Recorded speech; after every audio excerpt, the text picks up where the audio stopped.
हर बार जब जब एमआईएम चुनाव लड़ती है तब तब एमआईएम के खिलाफ कोई ना कोई मौलाना इलेक्शन खराब करने चले आते हैं। महाराष्ट्र विधानसभा इलेक्शन 2024 में एक मशहूर मौलाना, मशहूर आलिम दीन मौलाना सज्जाद नुमानी साहब ने महाराष्ट्र के अंदर एमआईएम के खिलाफ ओवैसी साहब को कमजोर करने के लिए मोर्चा खोल दिया है।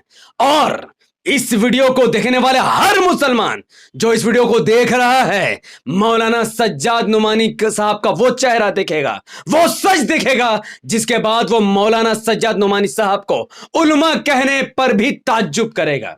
ओवैसी साहब ने मौलाना सज्जाद नुमानी को जो जवाब दिया है वो भी मैं आपको बताऊंगा। और इस महाराष्ट्र इलेक्शन 2024 के बाद मौलाना सज्जाद नुमानी साहब बहुत बुरी तरीके से फंसने वाले हैं।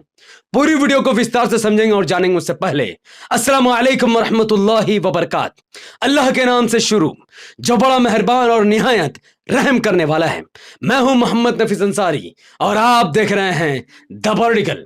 महाराष्ट्र विधानसभा इलेक्शन 2024 20 नवंबर को वोटिंग और 23 नवंबर को रिजल्ट सामने आने हैं। एआईएमआईएम 16 विधानसभा की सीटों पर अपने उम्मीदवार उतार चुकी है और 14 सीटों पर मजबूती से लड़ाई लड़ रही है। उस बीच एंट्री होती है मौलाना सज्जाद नुमानी साहब की। मौलाना सज्जाद नुमानी जी ने 269 विधानसभा के सीटों पर महाविकास अघाड़ी का समर्थन कर दिया है। इससे हमें कोई ताज्जुब नहीं है, इसमें हमें कोई हैरानगी नहीं है। लेकिन जब आप डिटेल में घुसोगे तो आप देखोगे जिस धुले सिटी सीट से एआईएमआईएम का जीता हुआ विधायक है, उस धुले सिटी सीट में एआईएमआईएम के कैंडिडेट को हराने के लिए मौलाना सज्जाद नुमानी ने समाजवादी पार्टी का समर्थन कर दिया है।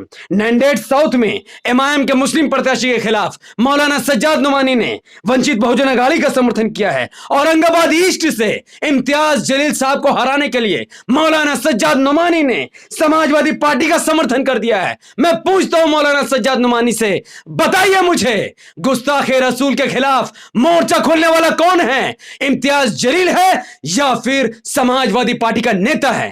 कैसे आपने समाजवादी पार्टी का समर्थन किया है? भिवंडी वेस्ट से एआईएमआईएम कैंडिडेट वारिस पठान को हराने के लिए समाजवादी पार्टी का समर्थन मौलाना सज्जाद नुमानी ने किया है।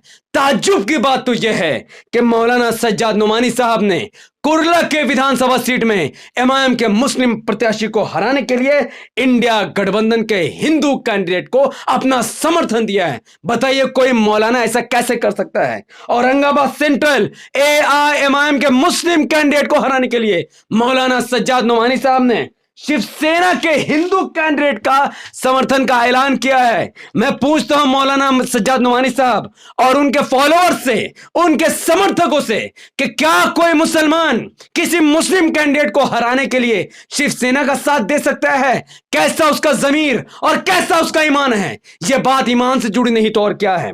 मुमरा कलवा सीट से एआईएमआईएम का मुस्लिम कैंडिडेट सैफ पठान को हराने के लिए मौलाना सज्जाद नुमानी साहब ने एनसीपी शरद पवार के पार्टी के हिंदू कैंडिडेट को अपना समर्थन दिया है। करंजा में मुस्लिम कैंडिडेट को हराने के लिए एमआईएम के खिलाफ उद्धव ठाकरे गुट के शिवसेना के हिंदू उम्मीदवार को मौलाना सज्जाद नुमानी साहब ने समर्थन दिया है। मांगखुर्द शिवाजी नगर से एआईएमआईएम के बहादुर कैंडिडेट मुस्लिम कैंडिडेट को हराने के लिए उन्होंने अबू आसिम आजमी का समर्थन किया है। मैं पूछना चाहता हूं मौलाना सज्जाद नुमानी साहब ने, क्या अबू आसिम आजमी को इस तस्वीर को देखने के बाद भी क्या उनके ईमान पर शक नहीं किया जा सकता है? क्या उनका समर्थन करना उनके ईमान को शोभा देता है? वर्सोवा से एआईएमआईएम के मुस्लिम कैंडिडेट को हराने के लिए उन्होंने शिवसेना के हिंदू कैंडिडेट का समर्थन किया है। अब मैं पूछता हूं आपसे कि मौलाना सज्जाद नुमानी साहब को यह नहीं पता है कि शिवसेना कौन सी पार्टी है? शिवसेना के 80 से ज्यादा विधानसभा के सीटों पर शिवसेना के हिंदू उम्मीदवार को मौलाना सज्जाद नुमानी साहब ने समर्थन दिया है। मैं सिर्फ यही तो पूछ रहा हूं कि वो शिवसेना जो बाबरी मस्जिद को गिराने पर फख्र जताती है, 17 मिनट में बाबरी तोड़ दी, ऐसे शिवसेना का समर्थन मौलाना सज्जाद नुमानी साहब खुद को उलेमाए दीन कहते हैं, वो कैसे कर सकते हैं? वो शिवसेना जो बाबरी मस्जिद को कलंक कहती है, कलंक, ऐसे शिवसेना का समर्थन मौलाना सज्जाद नुमानी साहब कैसे कर सकते हैं? जो सालों साल से वो कलंक अयोध्या को लगाता है, वो 17-18 मिनट में, आधे घंटे में। मौलाना साहब, शिवसेना वो पार्टी है जो बीजेपी को गिराने के लिए बनी थी। शिवसेना वो पार्टी है जिसने महाराष्ट्र में कितने मुसलमानों की खराब हालत की है। क्या मैं खुलकर बताऊं कि क्या हुआ था महाराष्ट्र में जब बाबरी मस्जिद को गिराई गई थी? किसने मुसलमानों के साथ गलत किया? वो शिवसेना थी। और आज भी शिवसेना बाबरी मस्जिद को गिराए जाने पर फख्र महसूस करती है। और आप एक उलमाए दीन खुद को कहते हैं, खुद को आलिम कहते हैं, फिर भी बाबरी मस्जिद गिराने वाली पार्टी के 80 से ज्यादा कैंडिडेट का समर्थन का आप ऐलान करते हैं। आपको जरा सा शर्म नहीं आई? आपको यह समझ नहीं आया कि मरने के बाद आपको आखिरत में अल्लाह के सामने खड़े होना है? अब अल्लाह ताला को क्या बताएंगे कि एक तरफ एक मुस्लिम उम्मीदवार था जो स्कूल कॉलेज हॉस्पिटल खोलाने की बात कर रहा था, जो मुस्लिम क़यादत को मजबूत करने की बात कर रहा था। आपने उस मुस्लिम उम्मीदवार को हराने के लिए ऐसे हिंदू प्रत्याशी का समर्थन किया है जो आम हिंदू नहीं है, बल्कि बाबरी मस्जिद को गिराने में उसका बहुत बड़ा हाथ है। तो क्यों आप खुद को उलेमा कह रहे हैं? क्यों आप खुद को मौलाना कह रहे हैं? कहिए कि आप पॉलिटिक्स में कूद चुके हैं, आपको इलेक्शन लड़ना है, आपको एमपी बनना है, तो आइए मैदान में ज्वाइन कर लीजिए शिवसेना को, फिर कोई दिक्कत नहीं होगी। लेकिन जब आप खुद को उलेमा कहेंगे, खुद को मौलवी कहेंगे और फिर भी अपना समर्थन अगर शिवसेना को देंगे, तो मुझ जैसा मुसलमान आपको उलेमा नहीं मानेगा, आपको मौलवी नहीं मानेगा, आपको इस्लाम का ठेकेदार नहीं मानेगा। असदुद्दीन ओवैसी साहब ने तो आपको एक प्यारा सा जवाब दिया है जो वीडियो के एंड में आपको दिखाऊंगा। लेकिन मैं आपसे पूछता हूं, जिस समाजवादी पार्टी का आप समर्थन कर रहे हैं महाराष्ट्र इलेक्शन 2024 में, क्या अखिलेश यादव ने आपको वो सम्मान दिया है जो सम्मान आपको इमाम के नेताओं ने दिया है? पूछिए अपने जमीर से। मैं मौलाना सज्जाद नुमानी साहब के फॉलोअर से पूछता हूं कि क्या अखिलेश यादव ने वो सम्मान दिया जो सम्मान इमाम के नेताओं ने मौलाना सज्जाद नुमानी को दिया है? इसका जवाब है नहीं। क्योंकि अखिलेश यादव हो या चंद्रशेखर आजाद हो या कोई और नेता हो, वो लोग उलेमा क्या होती है इसके बारे में उनको कुछ पता नहीं है। इमाम के नेताओं को पता है उलेमा क्या है, किस हस्ती का नाम है, इसीलिए वो आपके पैर के सामने बढ़ जाते हैं और खुद को आपके आगे झुका देते हैं। आपकी इज्जत और एहतराम करते हैं और आप उनके खिलाफ गैर मुस्लिम प्रत्याशियों का समर्थन का ऐलान करते हैं। यह कोई पहली बार नहीं है। 2022 के उत्तर प्रदेश विधानसभा इलेक्शन में भी मौलाना सज्जाद नुमानी ने उसी ट्विटर का इस्तेमाल किया था जिसका इस्तेमाल वो आज कर रहे हैं। और उन्होंने एक लेटर लिखा था सदर साहब को कि ओवैसी साहब आप हमसे ज्यादा ज्ञानी हैं, लेकिन फिर भी उत्तर प्रदेश के हालात सही नहीं है। 19 सीटों पर लड़िए, जिन सीटों पर आप ताकतवर है, ज्यादा सीटों पर मत लड़िए, वोटों का विभाजन होगा। तो क्या हुआ मौलाना साहब? आज उत्तर प्रदेश में अखिलेश यादव की सरकार है, जिसके साथ आप हंस रहे हैं, जिसके आंख में आंख मिलाकर आप हंस रहे हैं, उस अखिलेश यादव की सरकार उत्तर प्रदेश में नहीं बनी। आपकी नजर में बन रही थी पर वो नहीं बनी। और अब जब इमाम को आपने कमजोर किया उत्तर प्रदेश में, जब बुलडोजर चलता है, जब दंगे होते हैं, जब मुसलमानों को पुलिस कस्टडी में मारा जाता है, तब अखिलेश यादव कोई आवाज नहीं उठाता और आपकी भी बोलती बंद हो जाती है, क्योंकि आपने बातिल ताकतों को साथ दिया है बातिल को हराने के लिए। मैं सिर्फ इतना ही कहूंगा, मोदी या बीजेपी मेरी नजर में अबू जहल है, उसके अलावा पूरा इंडिया गठबंधन की पार्टी मेरे नजर में अबू लहब है। अबू जहल को हराने के लिए अबू लहब का साथ नहीं दिया जा सकता है, बल्कि अबू जहल और अबू लहब को हराने के लिए रसूलुल्लाह सल्लल्लाहु अलैहि वसल्लम के रास्ते में चलने वाले नेताओं का साथ दिया जा सकता है। वो कोई और नहीं बल्कि सिर्फ और सिर्फ इमाम और बैरिस्टर असदुद्दीन ओवैसी साहब है।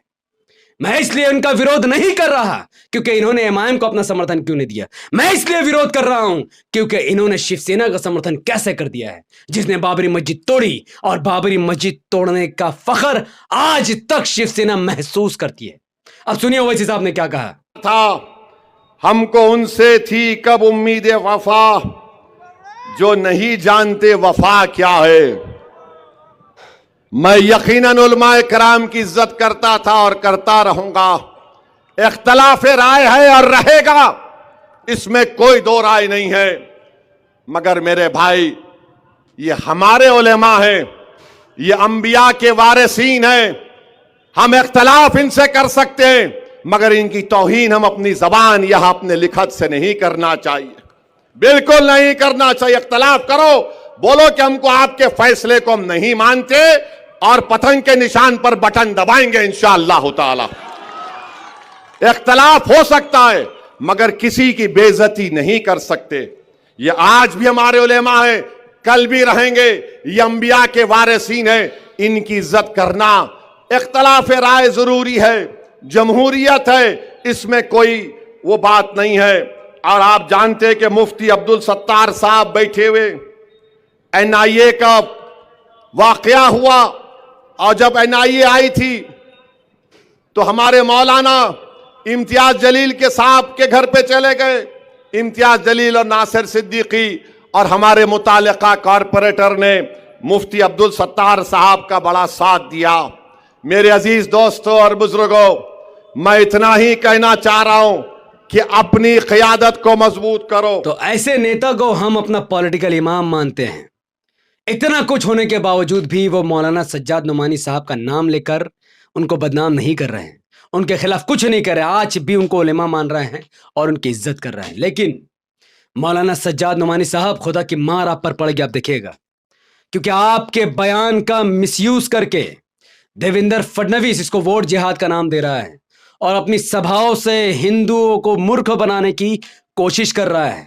और जब महाराष्ट्र का इलेक्शन खत्म हो जाएंगे, अगर महायुति की सरकार बनी, अगर देवेंद्र फडणवीस महाराष्ट्र का सीएम बना, तो आप सोचिए वो आप पर क्या कार्यवाही करेगा। वो आपको जेल में भरने की पूरा जान लगा देगा। और तब जिन पार्टियों का आपने समर्थन किया है ना, वो शिवसेना और वो कांग्रेस और वो एनसीपी आपका साथ नहीं देगी। आप सड़ते रहिएगा जेल में और आपके लिए एक ही व्यक्ति आवाज उठाता रहेगा, एक ही पार्टी आपके लिए आंदोलन करेगी और उसका नाम है असदुद्दीन ओवैसी और उनकी पार्टी AIMIM। तब आपको अफसोस होगा, आप खुद को नदामत में डूब जाएंगे, अपनी नदामत में, कि मैंने इतनी बड़ी गलती की जिसका भुगतान मुस्लिम कौम को भी करना पड़ा और खुद आपको भी करना पड़ेगा। वैसे तो महाराष्ट्र में MIM की सुनामी चल रही है, मौलाना किसका भी समर्थन कर रहे हैं, इससे किसी का कोई फर्क नहीं पड़ता। लेकिन AIMIM का माहौल अच्छा है और इंशाल्लाह अच्छा ही रहेगा। कामयाबी अल्लाह के हाथों में है, जिसे वो चाहे कामयाब करे। कोशिश करना ओवैसी साहब और हम जैसे लोगों का काम है, हम लोग करते रहेंगे, चाहे से नतीजा जो भी निकले। इस वीडियो से मुझे उम्मीद है आपको संदेश मिल चुका होगा कि मैं क्यों उनका मुखालफत कर रहा हूं। बाकी आपकी मर्जी, जिसको सपोर्ट करना है करो, जिसको ना करना है मत करो। इस वीडियो को अगर आप मुझसे मुत्तफिक है, मेरी बातों से इत्तेफाक रखते हैं, तो इस वीडियो को लाखों लोगों तक पहुंचाने में मेरी मदद कीजिए। इस वीडियो को लाइक कीजिए, शेयर कीजिए, कमेंट कीजिए, क्योंकि आप जितना ज्यादा लाइक शेयर कमेंट करोगे उतना ज्यादा वीडियो लोगों तक पहुंचेगी, क्योंकि यही यूट्यूब का एल्गोरिदम है। अगर आपने अब तक हमारे चैनल द पॉलिटिकल को सब्सक्राइब नहीं किया तो इसे सब्सक्राइब करके बेल आइकन को हिट कीजिए। अगर आप सब इस वीडियो को हमारे Facebook channel the political news पर देख रहे थे तो इसे लाइक और फॉलो करके 5 बड़े ग्रुप में शेयर कीजिए। मुझे अपनी दुआ में रखें। अल्लाह ताला, अगर मेरी ज़बान से कुछ भी गलत निकला हो तो अल्लाह ताला से मैं माजरत चाहता हूँ, लेकिन मैं मौलाना सज्जाद नुमानी साहब से कभी माजरत नहीं चाहूँगा। व आखिरु दवाना अनिल हम्दुलिल्लाहि रब्बिल आलमीन। अस्सलामु अलैकुम व रहमतुल्लाहि व बरकातहू।